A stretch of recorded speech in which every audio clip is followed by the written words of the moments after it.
नमस्कार, जय हिंद दोस्तों। मैं फौजी सुनील कुमार शौर्य डिफेंस एंड फिटनेस एकेडमी के यूट्यूब चैनल में आपका हार्दिक स्वागत और अभिनंदन करता हूं। दोस्तों, आज मैं बताऊंगा एसएससी जीडी फिजिकल एग्ज़ाम जो कि बहुत ही नज़दीक आ चुका है। 12 से 18 दिन बचे हुए हैं, तो उन अभ्यर्थियों के लिए वीडियो बहुत इंपॉर्टेंट होने वाला है। आप ये वीडियो ज़रूर लास्ट तक देखना और हमारे चैनल को सब्सक्राइब नहीं किया तो सब्सक्राइब करना। देखो, इस वीडियो में मैं क्या बताने वाला हूँ। एसएससी जीडी का जो फिजिकल एग्ज़ाम है, उन अभ्यर्थियों के लिए आपको क्या वर्कआउट करना चाहिए, डाइट में क्या खाना चाहिए और कौन कौन सी बात ऐसी ध्यान में रखनी चाहिए जिससे आपके जो आने वाले एसएससी जीडी के फिजिकल एग्ज़ाम इसको क्रैक कर सकते हो। क्योंकि आपको पता है 85,000 अभ्यर्थियों को पास किया है और वैकेंसियाँ हैं मात्र 25,000। तो अभी आप देख सकते हो कितना लॉन्ग कंपटीशन है, तो आप इसको इजी भी नहीं मान सकते हो और हार्ड भी नहीं मान सकते हो। वैसे देखा जाए तो एसएससी जीडी का जो फिजिकल है वो बहुत ही सिंपल है। 24 मिनट में आपको 5 किलोमीटर की दूरी तय करना पड़ता है, तो 24 मिनट मिलते हैं, काफ़ी है। अगर आप नॉर्मल भी पेस मानते हो तो 400 मीटर को 2 मिनट में तय करना है। तो 12 राउंड हो गए, मोस्टली 12.5 राउंड होते हैं, तो 2 मिनट या कुछ सेकंड का पेस भी अगर डाउन रखते हो आप तो मोस्टली 24 मिनट में आप निकाल सकते हो। अभी मैं आपको ये बताता हूँ उन अभ्यर्थियों के लिए, बिगिनर्स के लिए जिन्होंने अभी तक शुरू ही नहीं किया। देखो, आपने अभी तक शुरू नहीं किया है तो आपको शुरुआत से ही लॉन्ग रनिंग लेके चलना है। आप शाम के समय, सुबह के समय अभी तो आप लॉन्ग रनिंग ही लेके चलो, क्योंकि आपको 3 किलोमीटर 4 किलोमीटर बाद में थकान शुरू हो जाएगी। लेकिन मैं एक चीज़ बता देता हूँ आपको, नए अभ्यर्थियों को, आप स्पीड को स्लो करके लॉन्ग रनिंग को कंटिन्यू रखो, क्योंकि आपका रुदम बनेगा उससे। आप ऐसा 3 किलोमीटर रुकने वाली, 4 किलोमीटर रुकने वाली कंडीशन से बच जाइए, क्योंकि आप अपने माँ बाप को याद करके कंटिन्यू अपनी रनिंग को रखें। आप कम से कम 7 किलोमीटर, 8 किलोमीटर, 10-10 किलोमीटर तक दौड़ो शुरुआत में लॉन्ग रनिंग। समय कितना ही लग जाए भले, उससे कोई मायना नहीं रखता, लेकिन आपकी स्टेमिना, एंडोरेंस बनना चाहिए। आप लगातार रनिंग करते रहोगे तो, और ज़रूर स्टेमिना आपका, एंडोरेंस बढ़ेगा लगातार रनिंग करने से। अभी उसके बाद में क्या करना है, उसके बाद में आपको जब 10 दिन बच जाते हैं आपके, या 5 दिन 10 दिन बच जाते हैं, तो सुबह रेपिटेशन भी लगाने हैं आपको। 1000 मीटर के रेपिटेशन लगाने हैं और आपको 600 मीटर 400 मीटर का स्प्रिंट लगाने हैं। स्प्रिंट का मतलब होता है तेज़ गति से दौड़ना है आपको पैर खोल के तेज़ गति से दौड़ना है। ये तेज़ गति से दौड़ने वाला आपको लास्ट में काम आएगा, जब आपका 5 किलोमीटर लगेगा। उस टाइम आपको लास्ट में 500 मीटर, 600 मीटर, लास्ट में 1000 मीटर जब बच जाएगा, आपका 4 किलोमीटर ख़त्म हो जाएगा, उसके बाद में आपको ये स्पीड काम आएगी। अभी मैं बता दूं कि आपको डाइट में क्या क्या खाना है। देखो, जो वीकनेस जिसके ज़्यादा आ रही है वो खजूर खा सकता है, अंजीर 2 से 3 अंजीर शाम को भिगो के सुबह खा सकता है, और ये लगातार केले के जूस ये लगातार ये पी सकता है। और जो ज़्यादा मोटा अभ्यर्थी है, उसको वेट कम करना है, तो उसके लिए डाइट में आपको केले का जूस अवॉइड करना है और आपको ये सोयाबीन के बीज अवॉइड करने हैं। बाकी डाइट में चलना चाहिए कि भाई आपका ये चने के बीज हो गए, आपके मूंग के बीज हो गए, आपके ये बादाम ये हो गए, शाम को भिगो के अंजीर के साथ में, और अपना खजूर हो गया, इनको भिगो के सुबह आप डाइट में खा सकते हो। अभी उन अभ्यर्थियों के लिए जिनका वेट बहुत ही ज़्यादा है, तो देखो, आपको लॉन्ग रनिंग कंटिन्यू रखना है, लेकिन आपको मोटे कपड़े पहन के दौड़ना है।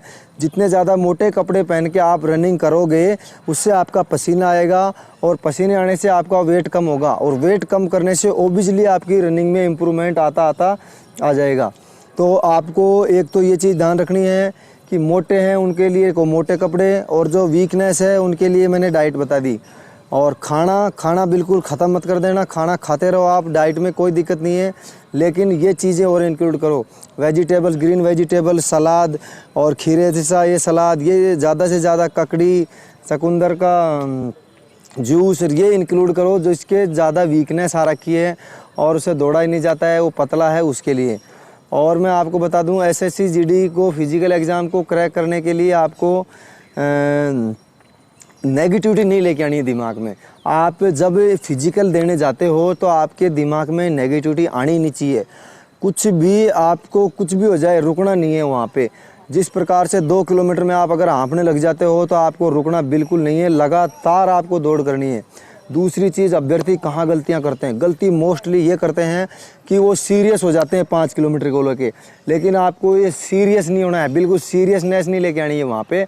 आपको रुदम से, जिस प्रकार से आपको कोचेस सिखाते हैं या आपका जो पेस होता है 2 मिनट का, उसी पेस से आपको लेना है। ऐसा नहीं कि आप शुरुआत में तेज़ दौड़ लिए, बाद में आपका इंजन फ्लॉप हो गया तो उसके बाद में आप रनिंग ही नहीं कर पाओगे, आपको रुकना पड़ेगा। तो आप एक नियमित रुदम के साथ में दौड़ना पड़ेगा आपको। आप इसके लिए कोचेज़ या अकेडमीज़ का सहारा ले सकते हो हल्की सी, जिससे आपको ये पता लगे कि मेरे को शुरुआत में किस प्रकार से राउंड उठाने हैं और लास्ट में किस प्रकार से राउंड उठाने हैं। ये चीज़ हमेशा ध्यान रखना कि आप स्पीड से ज़्यादा तेज़ ना दौड़ें और धीरे भी ना दौड़ें। अगर ये चीज़ ध्यान नहीं रहेगी तो आप ये गलती कर बैठोगे और आपको रुकना पड़ेगा। दूसरा, हमेशा पॉजिटिव रहना है, ये मैंने बता ही दिया आपको। और एसएससी जीडी फिजिकल एग्ज़ाम के लिए आपको बहुत सारी बातें और भी ध्यान रखनी पड़ेगी। जैसे आपके पैरों में दर्द होगा, इंजरीड होगी, तो आपको इंजरी से बचना है। आपको इंजरी से ज़्यादा बचना है, क्योंकि अगर आपकी इंजरी हो गई तो आप कुछ नहीं कर पाओगे। इसलिए नियमित रूप से अपने पैरों की मालिश उलिश करते रहें, जिससे आपको इंजरी ना हो। और इंजरी से बचने के लिए आप थोड़ा जूते का भी सही इस्तेमाल करें। जैसे मैंने बताया कि जूते ऐसे होने चाहिए जिसमें अच्छा सोल हो और आप उसमें कंफर्ट फील कर पाएँ। देखो, आपको और क्या ध्यान में रखना है, स्टेप। आप जब रनिंग करते हो तो स्टेप का बहुत मायने रखता है। आप अपने ग्रुप में लड़कों के साथ जब रनिंग करते हो तो दूसरे आगे वाले लड़के के स्टेप पैर दबाओ। उससे क्या होगा, आपका एफर्ट कम लगेगा और रनिंग कम समय में ख़त्म हो जाएगी। दूसरा, आपको एक चीज़ बता देता हूँ कि जब आप रनिंग करते हो तो आपका दिमाग, आई थिंक मैं ये सोचता हूँ कि आपका जो दिमाग है वो कहीं और चलना चाहिए। रनिंग में ऐसा नहीं चलना चाहिए कि मैं रनिंग कर रहा हूँ। आपका दिमाग कहीं परिवार वालों के साथ, रिलेटिव के साथ, अपने फैमिलीज़ के साथ में आपका दिमाग चलना चाहिए। और रनिंग जब करते हो तो हमेशा थिंकिंग ये रखो, जब 5 किलोमीटर की रनिंग शुरू करते हो, कि अभी तो मेरा समय बाकी है, मुझे अभी तो एफ़र्ट लगाना है, अभी तो रनिंग शुरू हुई है। हमेशा लास्ट के 4800 मीटर, 4900 मीटर में भी आपका ये दिमाग में रहना चाहिए कि मुझे अभी तो एफ़र्ट लगाना है, अभी तो मैंने एफ़र्ट लगाया नहीं है। जब आपका 100 मीटर भी बच जाता है तब आप पूरा एफ़र्ट लगाओ, 400 मीटर बच जाता है तब भी आपके दिमाग में यही चीज़ चलनी चाहिए, मुझे अभी एफ़र्ट लगाना है, अभी एफ़र्ट लगाया नहीं है। अगर ये चीज़ आपकी दिमाग में चलती है तो ज़रूर आप रनिंग को 24 मिनट से पहले ही 22-23 मिनट में ही क्लोज़ कर दोगे। दूसरा, आपको इसका जो एग्ज़ाम है 5 किलोमीटर का, वो 3 से 4 दिन में एक बार ज़रूर लेते रहें, क्योंकि आपके पास समय बहुत ही कम है। तो आप 3 से 4 दिन में आपका फिजिकल का एग्ज़ाम खुद लें या फिर अपने एकेडमी में कोचेज़ हैं वो लेते रहेंगे आपका टाइमिंग। और आपका जो पेस है, पेस का मतलब ये होता है कि कितनी दूरी आप कितने समय में तय कर रहे हो, उसका पेस भी आपको पता होना चाहिए। ऐसा नहीं हो आप शुरुआत में तो तेज़ दौड़े और लास्ट में ऐसी स्थिति आ गई कि पैदल चलने वाली स्थिति, वो फिर ओवरऑल होना चाहिए। यानी कि एक नियमित पेस होना चाहिए आपका शुरू से लेकर लास्ट तक, और लास्ट में आपका पेस घटना चाहिए, यानी कि ज़्यादा कम समय में ज़्यादा दूरी तय करनी चाहिए।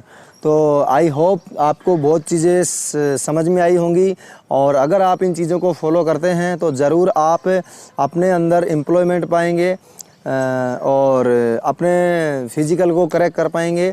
और किसी भी प्रकार के नए वीडियोज़ के लिए पाने के लिए आप हमें कमेंट बॉक्स में लिख सकते हैं कि किस प्रकार का नया वीडियो बनाया जाए।